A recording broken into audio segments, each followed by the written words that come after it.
Здравейте от моето студио, където правя моите сесии по тета лечение и регресия в минал живот. Квантово лечение по Долорес Канан. Почвам с това, за да си призная, че всъщност това е нещо като реклама за това, кое съм аз. Обаче всъщност днеска, за което искам да споделя някои идеи, които ме озариха напоследък, това са изборите. Покрай тези шумни избори, които току-що се случиха в България, се замислих за някои неща и искам да кажа някоя друга дума за това какво представлява избора. Нека първо да видим самите избори сами по себе си, защо така се случиха и как така стана. Нали, основните въпроси, по които всички се вълнуваме след изборите, как така става, че всеки път избираме едни и същи и в същото време избирателната активност намалява. Тоест, това, което искам да формулирам като идея, не е да говоря за политика, а по-скоро за да разгледаме българската душа или нация, или как да кажа, като едно цяло.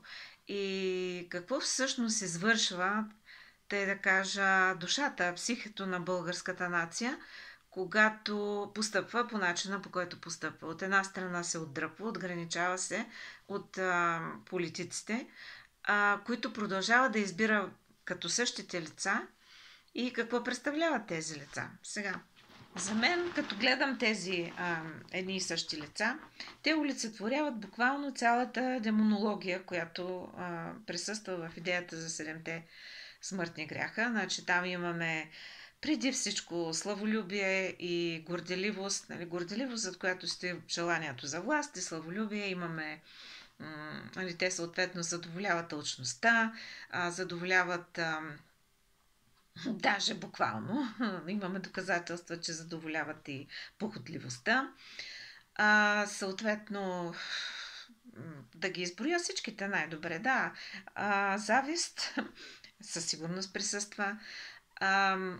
Гняв във вид на война и желание за отмъщение също присъства. Ревнивост, нали, като вид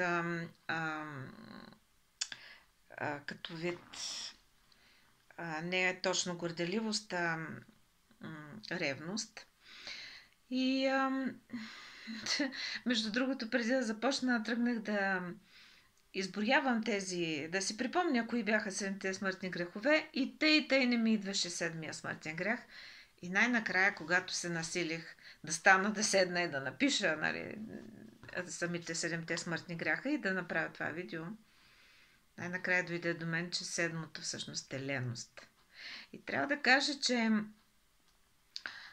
някои от тези демони, те очевидно лесно се разпознават, защото предизвикат негативни емоции, но някои от тях пък всъщност съблазняват с, как да кажа, като пухкави бели зайчета. И един от най-подлите, разбира се, е Белфегор, който е всъщност демона на леността, на мързела. Аз мисля, че си имам специфично работа с него повече. От време на време така доста му позволявам да навлезе в територията ми. За това не можех и да се сетя за кой е всъщност седмия смъртен грях и кой е неговия демон. И така, когато ме питат защо не правя повече видеота, то е всъщност поради ленивостта да стана и да го запиша. Иначе диалога в главата ми си върви и аз някак се решавам, че това е достатъчно и мога да отида и да си правя неща, които вече са лежър, нали, развлечения за мен, почивка. Но днеска се насилих да седна, вече всъщност като тръгна не е насилие, да запиша това, което мислям. И тъй, първото, което виждам е, че лицата, които избираме да се въртят непрекъснато пред очите ни, по медии, по телевизия, изобщо да приковават вниманието ни, са олицетворения на всички възможни пороци. Буквално всички ги притежават и те са постоянно пред очите ни. И днес, когато слушах едно интервю на Карбовски с професор Людмил Стоянов, да, Мисля, че така се казва, да ме извиня, ако му греша името. Той каже ми, не знам защо го правят. И изведнъж на мен ми проблясна, да, затова го правят, защото всъщност по този начин те се създават, хората се създаваме един филм на ужасите и това е един вид катарзис. Нали, когато дълго време съзерцаваш пред себе си, имаш за пример, виждаш кое е най-порочното, то в крайна сметка започва да стига до тебе.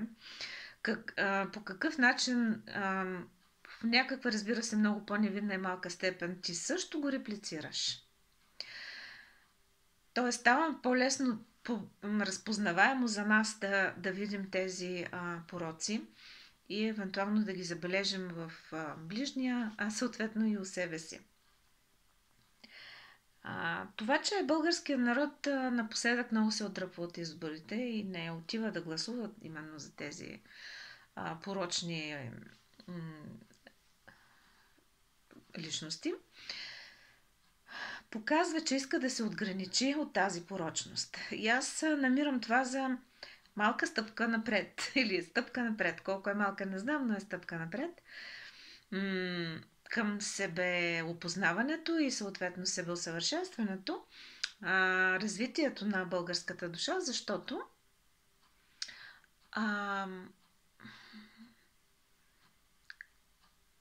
когато се разграничат от тях, хората проявяват първа реакция, първоначална реакция на отдръпване от това да съдействат, да кооперират с съответното общество демони. И това даже може би е по-добре, отколкото да се борят с тях. Ама във всеки случай е още по-добре от времената, когато българският избирател гласуваше за мафията, искаше да бъде приятел с мафията, да бъде част от мафията и изобщо всъщност хората с пороци бяха достойни за възхищение. Хитростта, лъжата, амбицията с цената на всичко, пробиването на нахалството, наглостта. Това бяха неща, които хората смятаха, че е редно да имаш, за да оцелееш. Изглежда, че това вече не е точно така. И това е хубаво. Но от друга страна си мисля, че има също един брой хора, които чисто и просто не се интересуват какво става. И това са хората, които вече са решили, че си имат мама и тате. Нали, тати се казва НАТО, мама се казва Европа. И те се грижат за нас и ние няма нужда да поемаме никаква отговорност за себе си. Да, за съжаление мисля, че има и такива, но няма значение. И двете посоки водят към едно и също нещо, поемане на отговорност за това какво си ти и какво представлява твоя свят. Сега няколко думи за изборите, да не стане много дълго, 8 минути, добре. Няколко думи за изборите. Значи, изборите, които в момента се случват в света, както и в България, представляват следното. Приличат на малко изпитите на, как се казва тази система, не знам, която въведоха напоследък с тестовете и има си тя име. Дали не беше венецианска ли беше, каква беше, не знам. Или, да, всички знаете за какво става въпрос. Където имаш, посочете верния отговор, А, Б, С, Д. И по същия начин провеждаме изборите. Имаме някакъв определен брой партии, от които искат от нас да изберем една. Тоест, посочете верния отговор. Но в цялата тая система на изпит или на избор, всъщност има изначално заложена порочност и тя е в ограничеността на избора. Тоест, ти нямаш друг избор, освен да избереш едно от 4 отговори, обаче нито един от тях всъщност не е верен. И малцина са тези, които отидоха и казаха не подкрепям никого, нали, при което казаха в този лист, нали, в този списък от отговори няма правилен, не присъства правилния отговор. Това също е една първа крачка. Естествено, от тук до това да се намери кой е правилният отговор има доста разстояние, но все пак е някакъв напредък. Така го виждам аз. Защо обаче всъщност все още нашите избори имат вида на тест за, тест за шофьорска книжка? Дайте верния отговор. И аз мисля, че защото самата ни представа за избор не е някак си съзряла до това да разбираме избора си като създаване, като творчество. Ние продължаваме да смятаме, че има външен свят, в който, видите ли, има ограничени възможности, ограничени избори и ние просто трябва да изберем един от тях, за да минем по един или по друг път. Това обаче така ли е? Аз сега искам, за тези, които знаете какво правим в тета лечение, ако искате да вземете най-висшата гледна точка за това какво е избор, Божията представа за това какво означава да избираме ние като хора. Какво означава човешкия избор? И ако искате да вземете тази представа, аз се залагам тук и кажете да и я приемете. Добре? А сега да кажа как аз го възприемам като по-висша представа за избора. От известно време насам, разбира се, това не винаги е било така и при мен. Ние, когато приемам, че всъщност духа предхожда материята, както е казано и в нашата Библия, а не обратното, както бяхме учени от малки. Пък и сега, нали, в целия свят продължава все повече да се взема пространство от този възглед. То тогава възприятието за избор става нещо по-различно. Излиза, че състоянието на нашия дух определя каква реалност създаваме. Сега, друг е въпросът дали имаме собствен дух. Нали, аз така го казвам. Духа е нещо друго, но няма сега да се впускаме в определение на това какво е духа. За да е по-просто ще кажа, и да съм по-ясна, ще кажа енергийната конфигурация, в която се намираме във всеки един момент, създава избора. Нашата всеобщо разпространена ежедневна представа за избор, нали, да избера това или това, има две ограничения. Едното е, че винаги съществува определен брой избори, най-често всъщност А или Б, черно или бяло, това или онова, нали, два избора. И че в определени моменти се налага да избираме, в други не избираме. Тоест, от време на време се налага да правим избори. Това никой не го обича обикновено. Да избира между един мъж или друг, за какво се ожени или какво да си купи. Нали, това е момента, който малко ни кара да се чувстваме предизвикани, напрегнати. Но в останалите моменти, видите ли, ние всъщност не сме принудени да избираме и просто някак ще се живеем лежерно.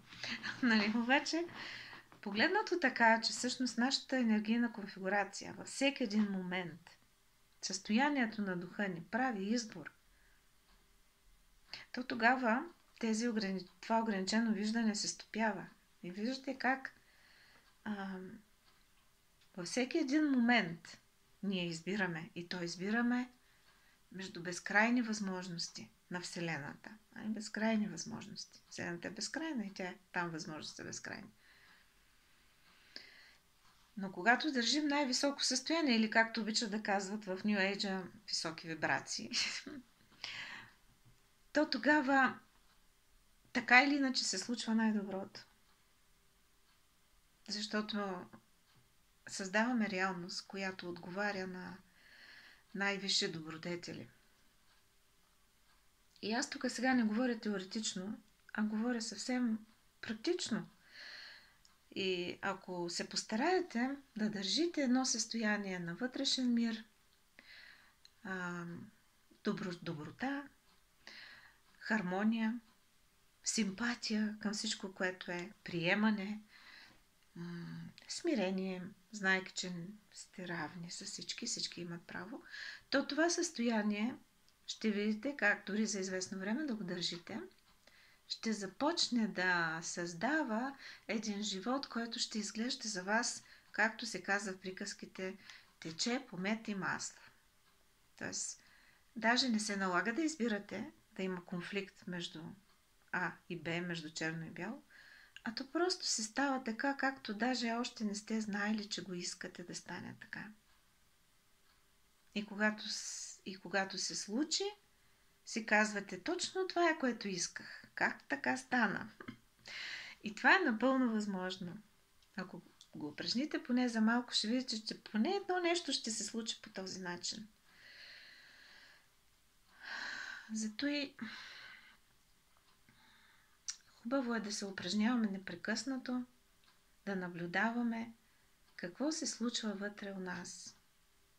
Ние имаме рожденото право да казваме не, т.е. да не допускаме достъп, да не даваме достъп на какъвто и да било негативизъм, който ни се струва сякаш идва отвън, но всъщност той излиза отвътре. И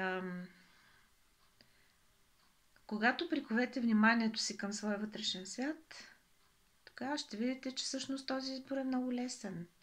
Вие във всеки един момент може да решите как да се чувствате. Дали да ви е добре или да ви е зле.